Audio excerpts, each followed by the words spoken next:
Les présidents Barack Obama et Raúl Castro, regardez bien cette poignée de main, elle est historique. Le mot n'est pas trop fort.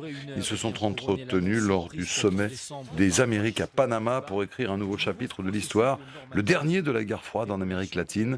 Everyday Americans need a champion, and I want to be that champion. And I hope you'll join me on this journey. I'm running for president. La démocrate Hillary Clinton a annoncé hier sur Internet qu'elle retenterait de devenir la première femme à diriger les États-Unis. Elle lance une grande campagne, sans grand meeting, axée sur la défense de la classe moyenne. Le premier tweet envoyé par notre Premier ministre, Manuel Valls, « Good luck Hillary Clinton », vous l'avez compris, bonne chance Hillary Clinton. Le second de Nicolas Sarkozy, bonne chance également. Je sais combien votre passion pour votre pays, les États-Unis, est forte, Nicolas Sarkozy. Je trouverais sympathique qu'après un premier président, Barack Obama, noir élu aux États-Unis, ce soit la première femme. Ouais. Mais voyons d'abord ce qu'elle a dans le sac. Hillary Clinton représente le pire de la machine de Washington. L'arrogance du pouvoir, la corruption, le scandale et les conflits d'intérêts. Le favori du Tea Party fait référence aux nombreuses casseroles de l'ex-secrétaire d'État. Dernière en date, ses mails professionnels stockés sur sa boîte personnelle, beaucoup moins protégés des risques de piratage. Une pratique découverte à l'occasion d'une enquête liée à l'attaque du consulat américain de Benghazi en septembre 2012. Lorsqu'elle officiait au département d'État, 7 gouvernements étrangers ont arrosé de millions de dollars la fondation familiale Clinton Global Initiative. Mais ce n'est pas tout. Il y a d'autres casseroles, cette fois-ci à lire dans Libération, dans un livre réalisé à partir d'interviews d'ex-membres du personnel de la Maison-Blanche. Les Clinton n'apparaissent pas non plus sous un bon jour. Vous pensez qu'une femme pourrait être élue présidente de la République aujourd'hui? Oui. Les esprits sont prêts. Oui, je le crois. Ils ne l'étaient pas en 2007, mais je crois qu'ils le sont aujourd'hui. Ils ne l'étaient pas en 2007, c'est-à-dire? Quand Ségolène Royal était candidate, je me souviens d'avoir C'est pour ça qu'elle a perdu?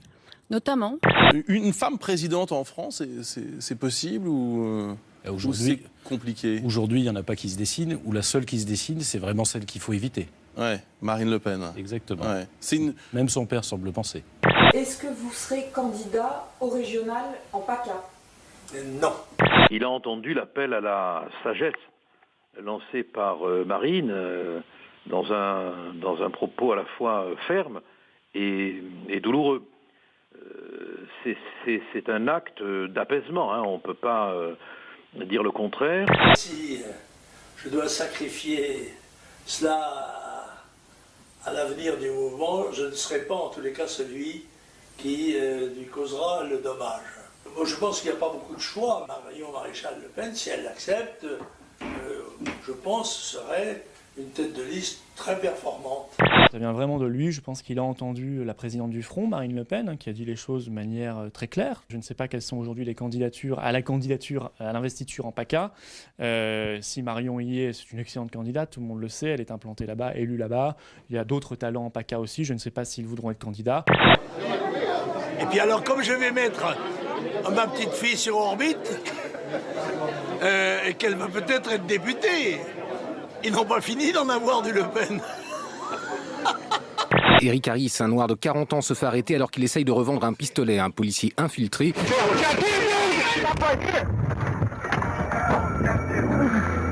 Course-poursuite, plaquage musclé au sol. Cet officier de police confond tragiquement son taser et son arme de service. Éric Harris décédera 1 heure plus tard. Vous passez un appel avec votre téléphone portable. En temps normal, la communication se fait par l'intermédiaire d'antennes relais de votre opérateur. La loi sur le renseignement, si elle est adoptée, permettra la mise en place de ISMI Catcher, le dispositif le plus controversé. Des appareils qui imitent le fonctionnement d'antennes relais pour intercepter toutes les communications GSM dans un périmètre large. Il faut avoir l'esprit un peu tordu pour penser que ce gouvernement, aujourd'hui, pourrait, dans la situation que nous connaissons, après ce qui s'est passé au mois de janvier, avoir autre chose en tête que de protéger les Français et de protéger la France. Le texte prévoit la possibilité d'installer des balises pour géolocaliser des véhicules, l'installation de micros et de caméras au domicile ou en milieu carcéral. Un texte qui prévoit la récolte d'une quantité de données personnelles considérable.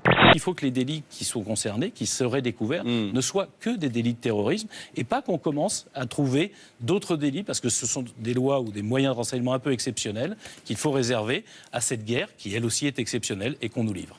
La SNCF qui porte plainte aussi au lendemain de Paris-Roubaix. L'image en a choqué certains. Une partie du peloton a franchi un passage à niveau et un TGV est passé quelques secondes seulement après le passage des derniers coureurs. On a donc frôlé la catastrophe. Ce matin, l'émotion est encore très vive au Collège des Aigrettes. Une cellule psychologique a été mise en place pour les amis d'Elio, happés par un requin hier.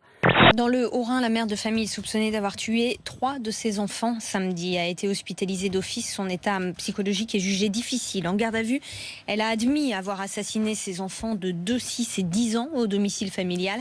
Qui est favorable. C'est un vote à main levée qui fait quasiment l'unanimité. La ville de Paris se lance dans la course olympique, une décision qui dépasse les clivages politiques. Après 3 échecs en 25 ans, cette candidature doit être la bonne. C'est la dernière fois. Si on rate là, c'est plus la peine de représenter une candidature.